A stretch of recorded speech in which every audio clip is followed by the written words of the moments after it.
Right, it is time to talk about the midweek games, and I know a lot of people are coming to this video to watch me talk about this one because this midweek involves El Trafico, and I know you probably ask, well, there's actually 5 midweek games this week. Why is there only 4 on the board? Well, that's because I'm going to be previewing the Quakes versus Sounders game tomorrow in my Quakes preview video, so that's why I did not include that on the board.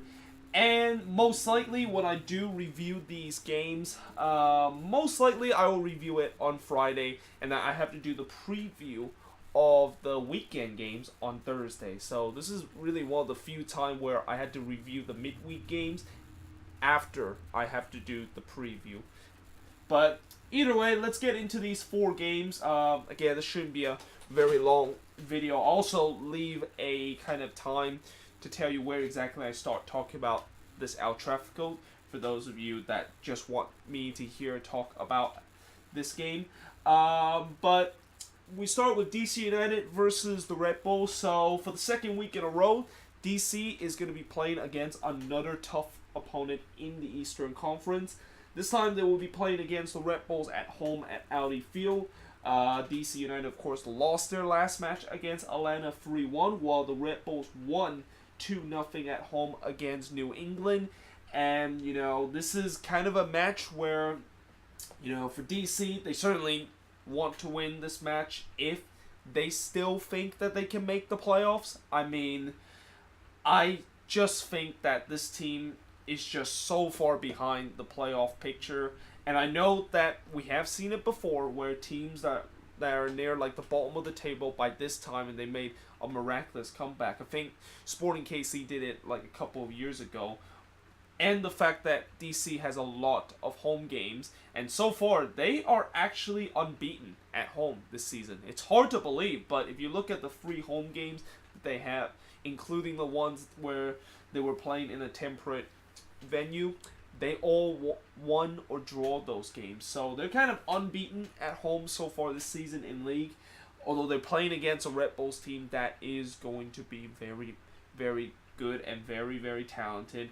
And I think for DC United, they better hope that maybe that home field kind of advantage will kind of pay off. And maybe they'll do something what RSL does, which is just win all the home games and then just somehow not win or draw the away game. Because if they can do that, then yeah, I think maybe they can make the playoffs. I mean, so far, teams that is in that playoff hunt picture is just, they are kind of being inconsistent right now, and it's definitely up for grabs. But I just think for DC United, they just have to win all the home games, and that includes the ones that it's going to be very tough for them, which is when they play against the Red Bulls. And the Red Bulls themselves, well, they don't care about playoffs because they know they're going to be in the playoffs. What they would care about is that they need to catch Atlanta in that Supporter Shield race. And it's definitely tightened up a little bit since Atlanta has kind of struggled a little bit, and now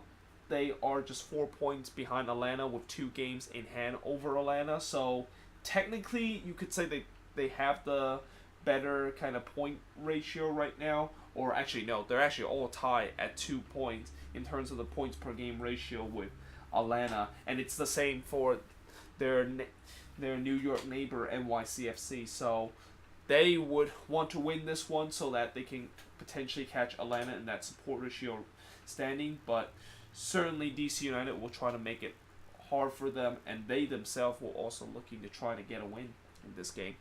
But next up, Houston, they take on the Union. So speaking of teams that are battling for the playoffs, the Union and the Dynamo are both of these teams that is battling for the playoff position in their respective conference.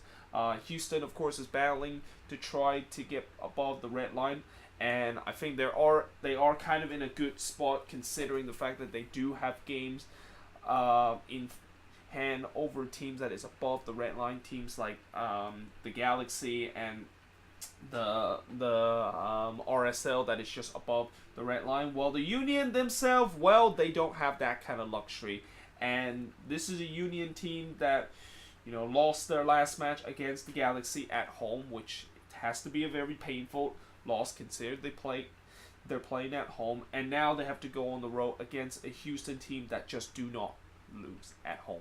Like this Dynamo team treat home field advantage like it's gold, and I expect Houston to win this game. And the fact that the Union have to go on a midweek kind of travel, and usually when you have to travel on a short week notice, it doesn't usually go very well, and especially with how the Union been on the road, yeah, that could be a little bit troubling. But moving on into the next one, Orlando City take on NYCFC. Now, this one on paper, it looked like a no-brainer. Looked like NYCFC should be able to win this.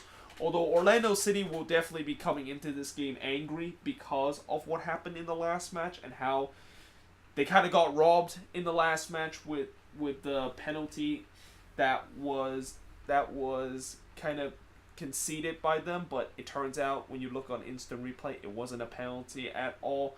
And they kind of got robbed in that game against the Columbus Crew. And certainly they want to get something out of this, but they are playing against NYCFC, who is very, very good. And this is kind of the same case, I would say, with DC United that can say the same about Orlando City, where, you know, if they want to make the playoffs, they need to start winning these games. And unlike DC United, they don't have the luxury of 12 home games left so far this season. So, you know, maybe they need to start winning these home games, and maybe when since now that they started to get guys kind of back healthy from this team, and that they have a new manager, which I think James O'Connor has been doing a very good job with this Orlando City team, and certainly he could definitely, what I'm seeing so far, and even though it's just a small sample size, I think he can potentially put his team back to where Orlando City was early in the season, which is in that playoff spot.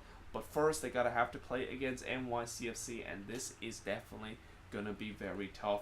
And you know, I think Orlando City or NYCFC know Orlando City will not make it easy on them, but on paper, it looks like NYCFC should be able to win this game.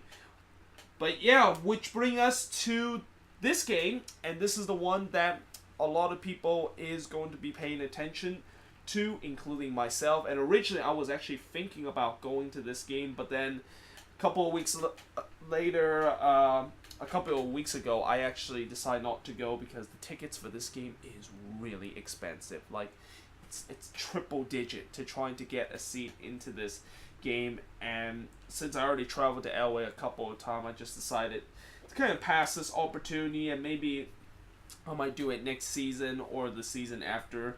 But yeah, this of course is once again another big El Trafico between both of these teams, and both of these teams are certainly coming into this game with a bit of confidence. Well, I wouldn't say LAFC is coming into this game with a bit of confidence, consider they just lost 5-1, but that was also a game where they do not have their best player, like Vela, Orania, and also Dio were all not in the starting 11 for that game.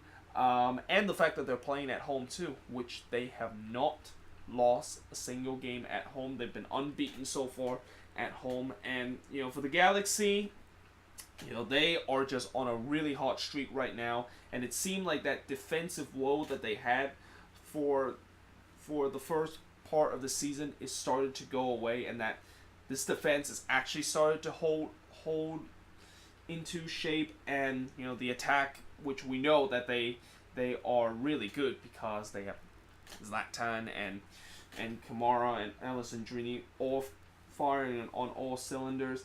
You know, this is definitely going to be a very good game to watch, and I'm not quite sure, are we going to have something similar to what happened in the first meeting, because it's going to be hard to topple what happened in the first meeting between both of these teams. And if you did not watch the first meeting between both of these teams, then yeah, you miss probably the best game that you ever seen in MLS, where LAFC were up 3-0, and then the Galaxy basically scored 4 unanswered goals in the second half, including the Zlatan kind of Hollywood debut by scoring the equalizer from like 45 yards out, which You know, that one is now going to be... At first, I thought that one's for sure was going to be probably the goal of the year. But after what happened with Will Trapp and his wonder strike against Orlando City, maybe that's going to be a little bit interesting to see which wonder strike is actually going to be better. And then, of course, you know, the Hollywood ending ends with him scoring a header, which... You know, everybody still remember that as being a bit of a controversial call because it looked like Zlatan kind of pushed off of one of the defender from LAFC. But, you know, I don't know if it's going to topple that. Maybe it would. Maybe we're going to get another crazy goal-scoring fest. I mean, both defense is okay, but it's not, like, incredible. And especially what happened with LAFC and how in the last game I talked about they were putting a lot of kind of backup player and not a lot of their main starters in that game. Well, they still kept the same defense, and that defense just completely fell apart against Minnesota. And now they're going to be facing another team that also have a very good attack, and you wonder how that is going to play out. So maybe we might get a high-scoring game, and we all obviously know the Galaxy defense, and as much as they are starting to get better, you know, when you have Vela, Orania, Dio coming at you like that, that is going to be interesting. So I have a feeling that this could be another goals fest again like the last game, but it's going to be really hard to topple what happened in this. This might need to be like an absolute shootout and something that we have never seen in MLS before to topple what we have saw in the first ever meeting between both of these teams. But yeah, that is pretty much it for the preview. And oh, by the way, I forgot to mention that this game is actually going to be at 10:30 Eastern and 7:30 Pacific.